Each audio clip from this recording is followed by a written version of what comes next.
Update. I-19 male recently found out that my older sister, 34 female, is actually my biological mother. Original post. My older sister, let's call her Rose, and I have a great relationship since I was a baby. We were raised with an amazing adoptive family and she has always taken care of me.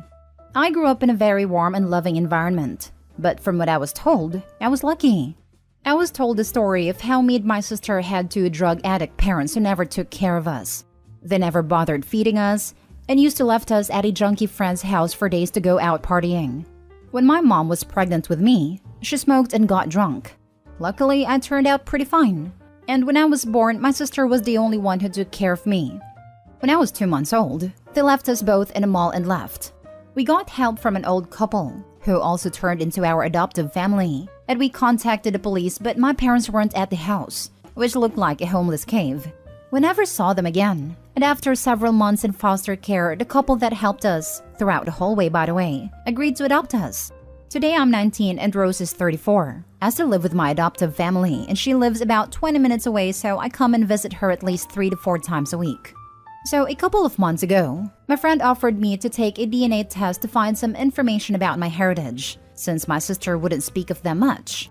After the results came in, I found out some pretty interesting things, like being 50% Ashkenazi Jew, and I found out later that I had an aunt, 33 female, in the system. I immediately reached out to her, let's call her Janet, and we agreed to meet in person. All that without telling Rose a thing. When we met up, I could see we have some similar characteristics like same hair color and same eyes. We tried to figure things out. So I asked her if she has a brother or sister, and she told me that when she was 13, her 14-year-old sister got pregnant while being drunk with her junkie boyfriend, and a month after giving birth, she ran away with a baby after some pretty intensive fights with her parents. They never found her and stopped looking after 1.5 years. I connected the dots, asked to see a picture of her, so we went to her parents' house. The mom wasn't home, and father died 3 years ago. When I saw the picture, I knew. This was Rose, 100%. Rose is my mom. We were never abandoned. We didn't have junkie parents, and she fabricated the entire thing to me and our adoptive family. I immediately gave Janet a hug and told her that it's too much for me right now and asked her to keep it a secret for now. I went to my best friend's house, told him everything, and for a week now I'm sleeping over at his place. I told my parents and my sister that I'm at his house because he bought a new game that we both wanted for a long time and avoided talking to Rose much. I can't look her in the eyes right now, let alone tell her I know the truth. What the heck am I supposed to do? How should I handle this? Should I tell her I know? Now for the top advice before reading the updates. Keep in mind your aunt was 13 and her view is probably heavily colored by her parents' representation of what happened. Please update us when you can. In my opinion, your sister/mom did what she needed to do in order to make sure she could keep you safe, allow you to grow up normally, have good role models as parents to set good examples for you, and also allow her to stay by your side during your life so she could somehow help raise you/see you grow. What else was she supposed to do given her situation? She was a mom at a young age, but a mom nevertheless. And when maternal instincts kick in, you cut out the things standing in your way from doing what you think is best for your baby. She probably knew her parents would make her give up the baby, something she clearly didn't want.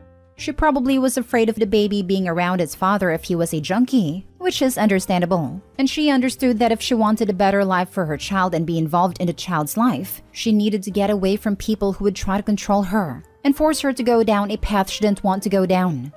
Regardless, it sounds like Opie had a good family and support system. It sounds like Opie's real mom got her crap together. She was allowed to turn a new leaf, and the reason she changed her whole life's trajectory was for this baby who is Opie. Do you know how painful it must have been to never say you're the mother of your own child? Everything she did for Opie. I understand it's very confusing right now, but you grew up in a better situation than you would have if she didn't lie. I think it's smart of her to say she's the sister and not the mom. They may not have adopted her if she was the young mom of this baby. She would have potentially lost Opie otherwise. Sounds like she did the best she could for you under the worst conditions. She stayed in your life and protected you. You said you were raised with love and compassion. You could have had a horrible childhood, but you didn't. It's not ideal, but it's not terrible either. You should talk about it with her. I agree. I mean, people are judging her and fail to realize this girl was 14 years old. 14. She did the best she could with her situation. Seriously, this is a person asking for advice. No one should be condemning the mom/sister because it sounds like she tried her hardest in a horrible situation. I sure as hell know I wouldn't have had any idea on what to do if I were in her place. It sounds like she was ashamed of her past and has gotten better but didn't want you to know who she used to be due to the shame. So she made a story up, which is actually probably true in ways, but the mom is her, in order to protect you. I think you should approach this with compassion. She didn't lie to hurt you. She lied because she loved you and hated her past self. It sounds like she dearly loves you and made it incredibly difficult, but right call to give you to an adoptive family so you could have a much better life than she could give. It's a lot to take in, but does it really change that much? You just went from having a loving sister to loving mom, which isn't a big difference, honestly. Many older sister acts like a mother anyways. I think you are gonna be okay. Now for the first update. My best friend just took me out for a movie and a drink. I'm not that drunk right now though. I thank you all so much for your warm replies. Made me look at the situation a bit clearer. I have decided to break it to Rose this week, but I need some time to think about how to tell her I know. I don't know if I should try getting there slowly or just break the news to her somehow. I even considered bringing her sister with me, but I genuinely think she will be pissed. I'll keep updating as soon as I'll decide how to tell her. Right now, going to bed to sleep it over. After seeing some comments asking how the adoption process went, I decided I need to explain some things. First of all, it's worth mentioning that the adoption process wasn't immediate and it took about a year between the time that happy couple found us outside a mall and the time they adopted us. We were in foster care that time and Rose used to keep touch with them and they would come visit us once or twice a week. Or so I'm told. I don't know what to believe now. Eventually, Rose broke down in tears for them and told them she hates foster care and that her little brother, me, would grow up here and she couldn't bear that thought. At the time, they decided to try and adopt her and hired lawyers and stuff, and after a few months it was legal and done. At least that's what I was told. I don't think my adoptive parents knew, but if they did, then that story is probably a lie too. Now for the second and full update. Okay, so I first of all want to thank everyone for your honest replies. It really helped me to get my feelings straight and get ready to confront her. So after a week of avoiding, I came to her house with a picnic basket by surprise, so I'll have a chance to speak with her. She was happy to see me and I told her to sit down because we need to talk. I started things with saying that I know that she has a secret that she's been hiding from me for years. Her face turned red and she started crying like hell. She knew what I was talking about. I told her the story about the DNA test, about Janet, and basically what I told you guys in the last post. Well, after she calmed down a bit, she told me the truth. She told me how she got drunk at a party and slept with one of the jerks who does nothing but tweet every day. He didn't really care about a future kid and was like, yeah, whatever. Apparently, she found out that 10 years ago he was stabbed in prison after sitting for dealing, assault and armed robbery. She told me how her mother used to convince her father to talk me out of the idea of keeping the baby. They would constantly fight with her. When the baby was born, they told her on the spot that she brought shame upon the family, and they will not help raise the baby in any way, meaning she will have to work meanwhile to have money for her baby and sometimes for herself. After a couple of months loaning from her friends and juggling between work and taking care of me, she had a huge fight with her parents and told them that if they are not helping financially and barely in any sort of way, she and me are better off without them. As they sent her to her room, she escaped in the middle of the night, hitchhiked to a neighboring county, and by morning she was already there. She tried to take care of me for a few days. She found an old abandoned house that used to have homeless people coming around every now and then, and she took me to the mall when I started crying. She started crying too. The couple that adopted us immediately came to our aid and asked if we lost our mother. Rose jumped on the opportunity and came up with a story and an alias. Police figured out we are not in the system for multiple reasons. We were raised in foster care for a year and a half until the couple that helped us decided to make the effort and adopt us so we won't be separated. It took them a few months and a couple of lawyers, but they managed to adopt us both. Rose knew all along that her parents are looking for her. They came to their senses after a day or so. She reached out to them and told them in a letter that she's fine and is taking care of herself and me, she's not homeless, and found a nice couple to help her with a baby. She made it clear for them that she's never coming back, and they should stop looking, and a month after that they stopped. A few years later, her father went on a quest to find her. She was past 18, secretly. After so much time searching, he found her and apologized, and after a while she forgave him and kept secretly in touch with him. He met me a few times, and I knew him as one of Rose's old friends from the park. He helped us a few times, and apparently they would meet up once every 2 months secretly. Ironically, I'm glad I got to know him before he passed, even if I didn't know who he really is. By the way, the adoptive family never found out about the whole thing. So after hearing this, I told her we missed a lot by not knowing she is my mother, and I told her I understand she did the right thing. I pulled out an "It's a boy" sign from the picnic basket and some snacks for a late baby shower, and we hugged for an hour or so. Had a lot of fun, watched a movie, and I headed off to my adoptive parents' house to have dinner with them. I'm glad she is my mother. I feel, for the first time in years, complete. I don't care that she lied, because she did it for the greater good, and I honestly can't imagine my life right now if she didn't. Thanks guys for helping me getting my feelings straight and helping me out mentally to cope with everything that happened. So, did they ever tell the adoptive parents? I remember this one. They didn't. The adoptive parents raised both of them, so they're still mom and dad. Probably for the best, to be honest. The adoptive parents never found out that a homeless 14-year-old with a newborn baby was an obvious teen mom. I hope he's hilarious. Of course they knew she was a teen mom lying her butt off. Why would they confront a 14-year-old over her obvious statutory rape if she wanted to hide from the stigma of being a teen mom and claim the newborn was her brother? I hope he's gonna have a shock once he finds out that it takes more than a month to heal from childbirth, and that everyone knew his 14-year-old sister was a teen mom who was lying about it. Exactly. They might not know her full story, but they are aware that she was lying to keep her son and herself safe. They knew enough to know she was in desperate need of help. Adopting them both so they can help her recover and avoid re-traumatizing her by having her baby taken away for replacement? That's a hero move right there. They're quality parents. Now for the last story. How do I tell my sister her toxic marriage is why I don't hang out with her anymore? I, 38 female, am having trouble being there for my sister, 32 female, and I'm not sure how to tell her why. I'm about 2 years out of a 17-year marriage that ended extremely badly. We had issues throughout the relationship, as well as a lot of fun, but the last couple years he was intensely controlling, abusive, and violent. And since he left, I've done a lot of work to recover and get myself in a healthy headspace. My sister went through a rough patch around the same time my divorce started, and I learned way too much about her husband, 37 male, during that period to ever trust him again. They've been together for years, and while he's never been my family's favorite, because he's an insufferable know-it-all, dominates every conversation and generally pretty annoying, we all just dealt with it because she loved him and we're adults. But since their rough patch, I haven't been able to be around him. During that time, he served her with divorce papers and told her he was going to take their 1-year-old baby away and never let my sister see her again. He convinced my sister she would lose in court anyway, to the point that her plan was to give up, sign all the paperwork he gave her, and leave their baby while she moved out of state with our other sister. This all sounds bad, but my sister is extremely naive and also has the worst anxiety I've ever seen. She was convinced she'd lose their baby no matter what, and she was so broken down she didn't have it in her to fight. Anyway, she told me this plan and I successfully talked her out of it, got her a great lawyer, and she was on her way towards accepting their divorce and rebuilding her life when he suddenly changed his mind. And they reconciled and have been acting like everything is fine ever since. During their eventually canceled divorce, my sister was terrified of being homeless and not having anywhere to go.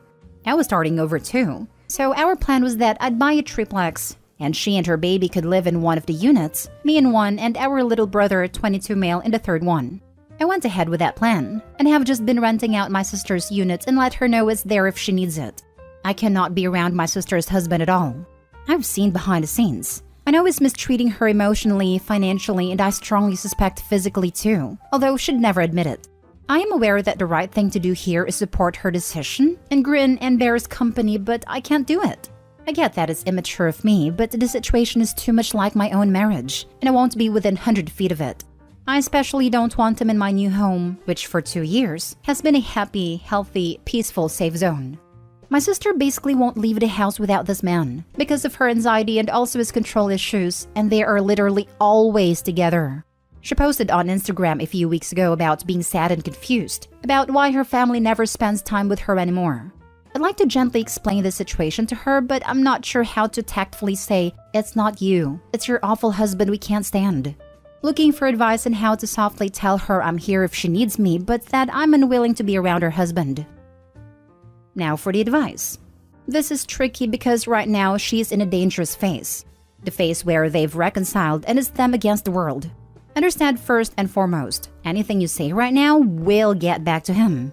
My suggestion is to make it clear that you simply want to spend time with just her. Don't say it's an issue with him. Become a broken record and let her make the connection. It's really important to me that you and I can spend time together, just us. Can you find an opportunity for that? She's gonna push. You don't like him? And that's when you say, nope, that's not it. Nothing to do with him. It's really important to me that you and I have opportunities to spend time together. Just us. Keep him out of it. Will it be very obvious that he is the problem? Yes. Can you afford for those words specifically to get back to him? Nope. You lose them both. She will follow him because you'll become the enemy. Ask after him. He's good? Good to hear it. Call her for catch-ups. Make it clear you want the relationship with her. This is not about him, even though, of course, it is. As time goes on and they go into different phases of this cycle, you'll be able to address things more directly. For now, I'd start here. I think this is a very grounded way to do it, and probably the best. Of course, it's about him, but what you are after is to strengthen your relationship with your sister. And taking it day by day, becoming a part of each other's life, will ease you both into coming closer and remind you how precious your bond is. And it will also maybe remind her of who she is, where she comes from, who she is without him. Update. My 57 female daughter, 30 female, is getting married for the third time. I do not want to pay for her wedding. I'd feel like a bad parent. Original story.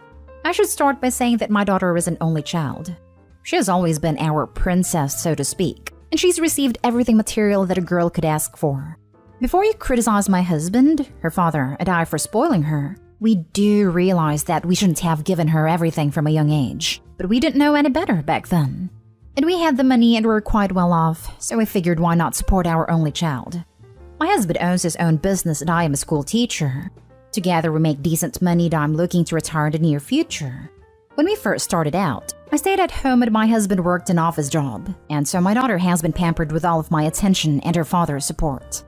She's now going to be married for the third time in her short life.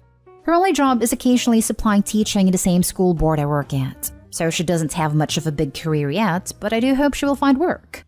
I'll spare you the long of it. She married her high school boyfriend at 22 years old, and they divorced less than 2 years later in a bitter fight. The wedding was lavish, as it was her first, and we truly believed that they would make it work. I guess my husband and I also saw through rose-colored glasses since we were married very young as well, and are approaching our 35th anniversary. My husband and I pitched in around $25,000 for the wedding ceremony and reception, and perhaps another $3,000 for their honeymoon to Europe. The second time she was proposed to by another man she was dating. He was a hard-working blue-collar man, but his family didn't have much money. Again, she asked if we could help out with her wedding, that it was true love this time around. We met the man that he was a stand-up, wholesome person, and so a year after that, my daughter, then 27, was married to the second husband. We paid for most of the wedding cost at the honeymoon to the tune of $43,000. Her then husband's mother was a nurse, and his father was a deadbeat. They didn't provide much when it came to the wedding itself, and I admit, husband and I did harbor ill will towards the fact that her husband's father's name was clearly printed on the reception and invitations as a generously contributing member of the wedding party. But that's another story. They divorced because of money issues less than 3 years later. We, tired by this time, forked over money for her divorce costs and tried to regroup our finances. We do have a comfortable nest egg saved up for our post-retired life. I would like to travel the world and maybe buy a small lake house with my husband. He also enjoys woodworking as a hobby. But now my daughter, who has begun dating another man, it has exotically showed us that she's engaged once again. The man in question proposed less than a year into their dating, and she's elated more than anything, because after her second divorce, she didn't think any man would want her anymore. My daughter has hinted at wedding costs and brings home bridal magazines and ideas for cakes and dresses and venues. I don't want to be happy for her happiness, but there is a voice inside me that is screaming, enough. We have spent almost over $140,000 of my husband's and my money for my daughter's 2 failed marriages. Wedding, reception, honeymoon costs, divorce costs. And I cannot believe she's thinking of planning another lavish ceremony at our expense. I've tried suggesting maybe this time she should opt for a small backyard ceremony this time, but she turns it around on us and says that we don't believe in her happiness, and that we are being cheap. She's our only daughter, and her father and I are quite well off. Which, to be fair, she is right. I'm at a loss of what to say to her. Now for the top advice before reading the update. You are continuing to feed into your 30-year-old daughter's spoiled princess lifestyle. She should have been thrilled with one wedding, and she got two. Cinderella needs a reality check. When she starts talking about wedding plans, tell her that you and your husband have talked, and your budget will gladly allow you to pay for her cake.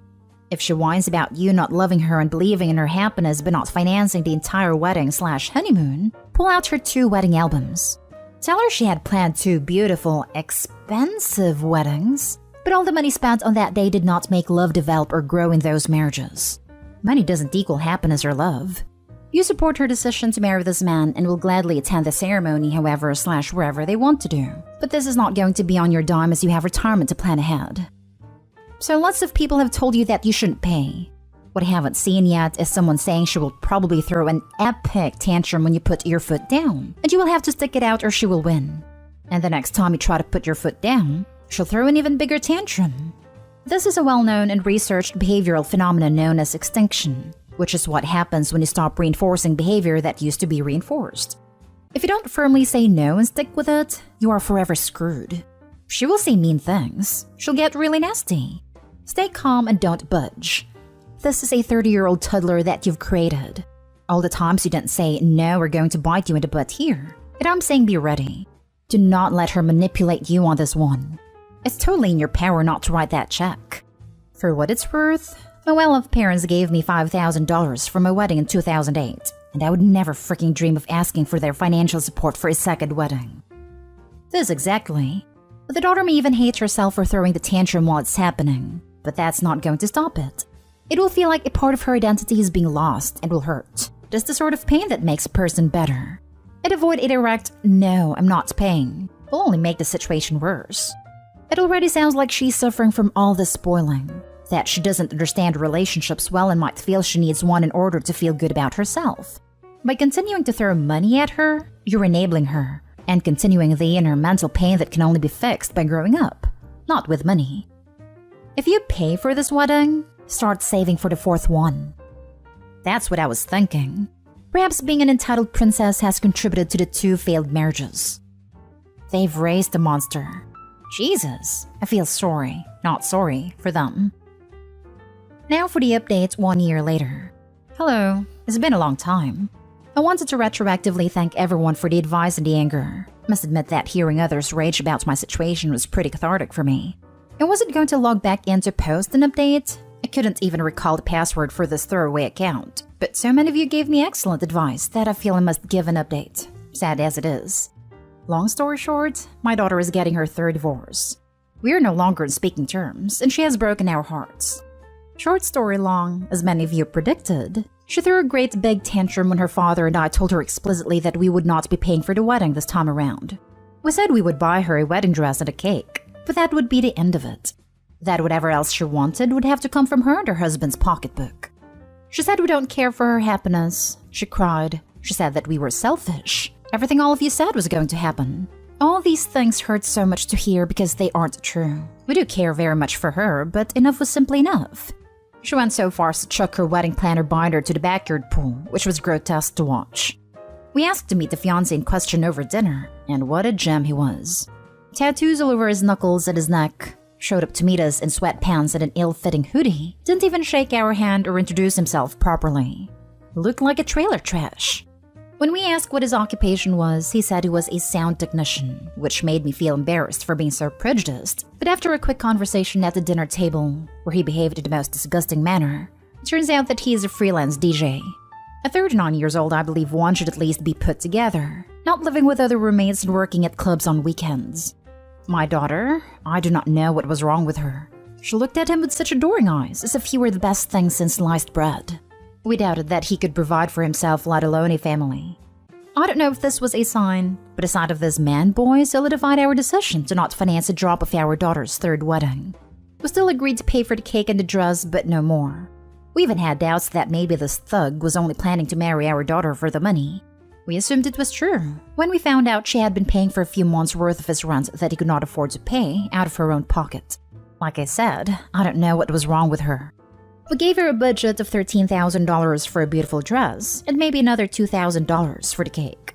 The wedding planning itself was a disaster, as my daughter had a meltdown over every single little thing that went wrong, even though I tried to tell her that she could use the $15,000 budget to plan the entire wedding, instead of just spending it on the dress and the cake alone. That was our intention, that maybe she could scale back the dress and cake for a more humble affair. Maybe it would teach her the value of a dollar. She would not budge. She did not invite us to the wedding, let alone the reception. We don't even know how it was, as we were not shown any photographs afterward. I spent the entire week crying when I found out she had left us out of the wedding party. She came back a few times with a U-Haul and her disgusting husband to take her possessions from our home and moved in with him. While my husband and I were gone on a vacation to New Orleans right before Christmas, we had received several voicemails from our daughter. Her voice was slurring, as if she had been heavily drinking or on drugs. She said that she was going to divorce as he was a freaking deadbeat who couldn't even treat her to a nice dinner. She said she's had to sell her engagement ring to pay the rent, that she's still living with his roommates, and that this is the part that just sends me into anger. If only we had paid for her wedding and helped her buy a home with him. This wasn't even discussed between us. I do not know where she got this idea from, that she would have made this marriage last. If we had given her more money. My God, what have we done? I'm shaking with anger just typing this. My husband wanted to leave her receiving voicemail. I talked him out of it. As far as we know, she has moved forward with a divorce. We will be here for her. We will take her back into our home, but only if she wishes. At this point, we have heard nothing from her, and she does not pick up her phone. It is so easy to blame ourselves for being bad parents, and I just feel so awful. She's our only child, and if any of our nieces or nephews behaved this way to our siblings, we would have cut them out of the family in a second. But we can't. She is our only child, now 31 years old and a thrice divorcee. It pains me so much what has happened over the last year. I feel like I've lost a daughter. Just my impressions here, it isn't the man she wants, it's the wedding themselves. The attention she receives. It seems like she's attracted to that specifically. She's so used to being special that she is trying to increase the number of times, in ways that she feels special. Please, if she does ask to move in with you, and I know you won't be able to say no, have a caveat that she will attend counseling regularly to help her discover the root of her issues. There is something in her life she isn't getting, and she's trying to achieve it by marrying over and over again. A therapist or a psychiatrist may be her only chance. When people are enabled by others for so long, their emotional maturity tends to be stunted. At least that's what I've observed in regards to some of my friends. I am genuinely worried, / curious what will happen to them when their parents aren't able to support them the way they're used to being supported. Yep, this is a result of how a snowflake was raised. Most of the adults I know freaking hate the prospect of having to borrow money from their parents. Princess's entitlement here started long before 30 years old. We will be here for her. We will take her back into our homes, but only if she wishes. I know you think this is going to help her, but have you not yet figured out that this is just another way in which you have enabled her to be responsible? Perhaps you can compromise by requiring she sees a therapist weekly if she lives with you. I'm also sad for her and she needs help. Make it family therapy. You offered her $15,000 after she behaved like that? Are you out of your mind? I feel like I've lost a daughter. This might sound like a difficult truth to hear, but you are not listening. You never had one.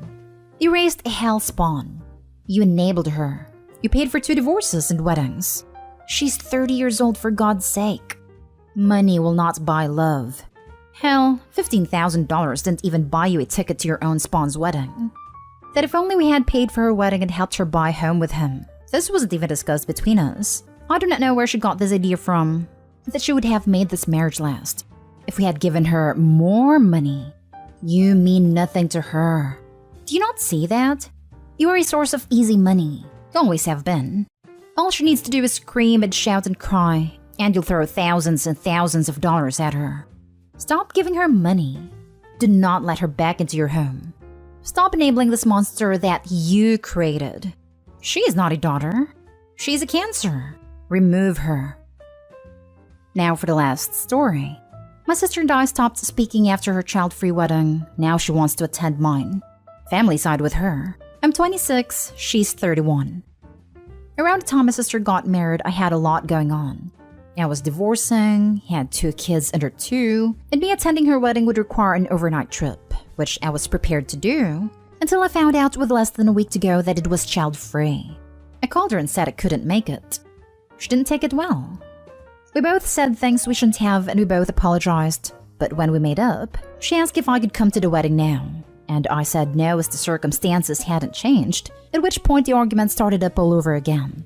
The day of the wedding, she sent me a series of messages about how she wanted me there, and she needed some time before we talked next, so I needed to wait for her to contact me.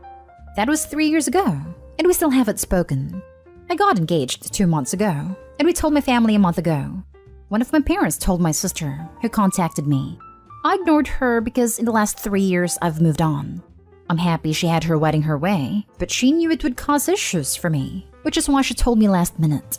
She said some things about my kids and me that I can't forgive, and if not for me getting engaged, she might have never reached out to me again, as it's been nearly 3 years. So clearly my ongoing presence in her life is not a big deal to her. I've explained my feelings to my family, but they want me to meet with her, hear her out, and invite her to the wedding. I ask what happens if I don't do that, and their responses have ranged from being mildly put out to not going in solidarity. I've asked where this response was when I couldn't go to her wedding, and they've said it's different because I had an invitation while she doesn't. I don't want to get into a debate about me attending her wedding, or her coming to mine. I just want some advice on how to address this whole issue with my family in regards to them choosing sides, as I would like them to be at my wedding but I'm still not inviting my sister. Now for the top advice. I'm sure some won't agree, but I wouldn't bat an eye at anyone saying they wouldn't go in solidarity. If something that silly will prevent them from showing up to my wedding, it's probably best that they not come. I want people that are supportive at my wedding. Might as well put my efforts and attention into those that deserve it. Amen. Anyone who says they'll boycott your wedding out of solidarity can sure handle the response. If that's how you feel, I agree it's best that you not attend. Or, sorry to hear that, we'll miss you, if you want to be more diplomatic. I mean, I could understand if it was solidarity for good reason, but having a cry because someone didn't invite you to their wedding when you didn't talk to them for 3 years is not a good reason. If they wouldn't attend your wedding just because you won't do what they're demanding of you, then do you really want them there or in your life at all? If you do what they want just to have them at your wedding, they will know they can demand other things of you anytime they want, and they will do so. If you want your sister at your wedding, or if you want to hear what she has to say, then meet up with her. But don't let other people push you into it if it wasn't what you want. I do want them in my life, as they're my family, and I love them and my kids love them. But if having them in my life means having my sister, I would need to think that one over. I don't want my sister there. I don't want to talk to her at all. My other sisters are fine, as are my brothers and most of my family, but I don't want this sister in attendance.